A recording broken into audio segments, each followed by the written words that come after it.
ডিম পেঁয়াজ ছাড়া সম্পূর্ণ নিরামিষ চাউমিনের রেসিপি আজ তোমাদের সাথে শেয়ার করব। ছোট্টবেলায় স্কুলের টিফিনে দেওয়ার জন্য মা চাউমিনটা ঠিক যেভাবে রান্না করতো আজকে সেই রেসিপি তোমাদের সাথে শেয়ার করব। স্কিপ না করে পুরো ভিডিওটা দেখতে থাকো। নমস্কার, বেঙ্গলি পাকশালার আরও একটা দারুণ স্বাদের রেসিপিতে তোমাদের সকলকে স্বাগত। আজকে চাউমিনটা বানাবো সেটা হচ্ছে আটার চাউমিন। এখানে আমি চাউমিনটা ঠিক কীভাবে বানাচ্ছি তোমরা একটু মন দিয়ে দেখো। অনেক সময় দেখবে বাড়িতে চাউমিন বানানোর সময় চাউমিনটা বেশি সিদ্ধ হয়ে যায় বা একটার সাথে আরেকটা গায়ে জড়িয়েও যায়, কড়াইতে লেগেও যায়। আজকে যেভাবে বানাবো যদি এই প্রসেসে বাড়িতে বানাও তাহলে চাউমিন দেখবে একদম একটা থাকবে, সেটা আটার চাউমিন হলেও বা। প্রথমে কড়াইতে বেশ খানিকটা জল গরম করে নিয়েছি আর জলের মধ্যে অল্প সামান্য নুন আর 1 টেবিল চামচ সাদা তেল দিয়ে দিলাম। এরপর আমরা চাউমিনগুলোকে জলের মধ্যে দিয়ে খুব বেশিক্ষণ না, 1 থেকে 1.5 মিনিটের মধ্যেই আমাদের কিন্তু এই চাউমিনটা খুব ভালোভাবে বয়েল হয়ে গেছে। বেশিক্ষণ রাখার কিন্তু কোনো প্রয়োজন নেই। 1.5 মিনিট পর একটু উল্টে পাল্টে নিয়ে তারপর আমি চাউমিনটাকে এইভাবে জল ঝরিয়ে একটা এইরকম ছিদ্রযুক্ত থালার মধ্যে রেখে দিলাম। এতে করে এক্সট্রা যে জলটা থাকবে সেটা ঝরে যাবে। তারপর চাউমিনটাকে আমরা খুব ভালো করে ধুয়ে নিয়েছি।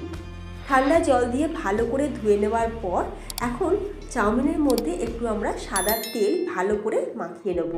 মাখিয়ে নিয়ে আমি এখন চাউমিনটাকে 10 মিনিটের জন্য ফ্রিজেতে রেখে দেবো। যদি তোমরা ইনস্ট্যান্ট বানাও তাহলে কিন্তু ফ্রিজেতে রাখার কোনো প্রয়োজন নেই। এমনি চাউমিনটা কিন্তু ভীষণই ঝরঝরে থাকবে। তবে যদি হাতে টাইম থাকে 10 মিনিটের জন্য ফ্রিজেতে রেখে দিতে পারো। দেখবে চাউমিনটা একদম পুরো একটা খিলা তৈরি হবে। তো এরপর দেখো চাউমিন বানানোর জন্য এখানে আমি কিছু সবজি কেটে নিয়েছি। আর এই সবজিগুলো কিন্তু কমন মার্কেটে কিন্তু অ্যাভেলেবেল। আর এই সবজিগুলোর মধ্যে যেগুলো তোমাদের হাতের কাছে থাকবে তোমরা কিন্তু সেটা দিয়েই বানাতে পারো, তাতে কোনো অসুবিধা নেই। আমি চাউমিনটাতে বাদাম দেবো, সেই জন্য প্রথমে কাঁচা বাদামকে অল্প সামান্য নুন দিয়ে ভেজে তুলে রাখলাম। এরপর কড়াইতে আরও কিছুটা সাদা তেল দিয়ে দিলাম। তেলটা খুব ভালোভাবে গরম হয়ে যেতে দিয়ে দিচ্ছি এখানে একদম সরু সরু করে কেটে রাখা আলু। তোমরা চাইলে কিন্তু আলুটা স্কিপও করতে পারো। আলুটা দিয়ে কিছুক্ষণ একটু নাড়াচাড়া করে নিয়েছি। তারপর কেটে রাখা গাজরটা দিয়ে দিলাম।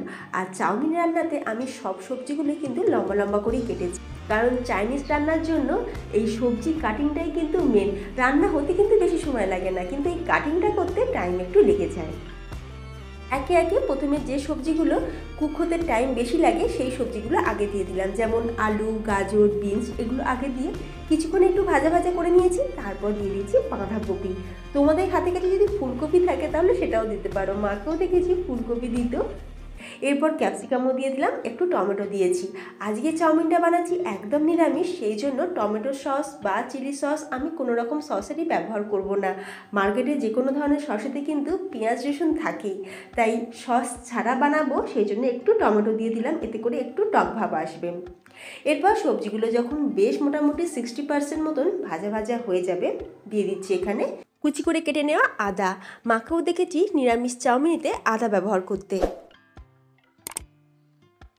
এখানে আমি চাউমিনটা একসাথে দিইনি, প্রথমে অর্ধেকটা দিয়েছি আর তারপর ভালো করে মিক্স হয়ে যাওয়ার পর বাকি অর্ধেকটা দেব। এই সময় স্বাদ অনুযায়ী নুন দিয়ে দিলাম আর দিয়ে দেবো আমরা সাদা গোলমরিচের গুঁড়ো। যদি সাদা গোলমরিচের গুঁড়ো তোমাদের কাছে অ্যাভেলেবেল না থাকে তো তোমরা ব্ল্যাক পেপার পাউডারও কিন্তু দিতে পারো। বাকি হাফ যে চাউমিনটা ছিল সেটাকেও দিয়ে দিলাম, দিয়ে খুব ভালো করে এখন আমরা মিক্স করে নেব।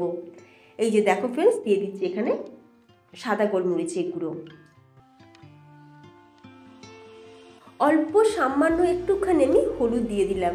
একটু হলুদ দিয়ে দিলে দেখবে কালারটা কিন্তু বেশ ভালো আসে, যেহেতু একদম ঘরোয়াভাবে আর সেই মায়ের রেসিপিটা বানাচ্ছি, সেই জন্য একটু মাকেও দেখেছি একটু হলুদ দিতে, কারণ নিরামিষ চাউমিন একটু হলুদ দিলে কালারটা বেশ ভালোই আসে। এবার সব কিছু দিয়ে খুব ভালো করে মিক্স করে নিয়েছি। অল্প সামান্য একটুখানি চিনি দিয়ে দিচ্ছি।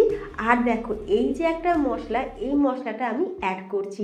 মা কিন্তু এই মশলাটা তখন দিত না, তবে আমি এই মশলাটা অ্যাড করলাম। এটা হচ্ছে কিচেন কিং মশলা, যেটা এখন প্রত্যেক বাড়িতেই কিন্তু মোটামুটি থাকে। ভেজে রাখা বাদামটা দিয়ে দিলাম। ফ্রেন্ডস, এই যে মশলাটা আমরা ব্যবহার করলাম, এই মশলাটা কিন্তু ঝালমুড়ি মাখার মশলা, তবে এই মশলা দিয়েও কিন্তু নিরামিষ চাউমিন বানানো যায়। আমি তো বানিয়েছি, টেস্ট ভীষণই ভালো লেগেছে। আমি এর আগেও বাড়িতে বানিয়েছিলাম, আমার তো ভালো লেগেছিল, পরিবারের সকলের ভালো লেগেছে, তাই আজকে মশলা দেওয়া চাউমিনটা তোমাদের সাথেই শেয়ার করলাম।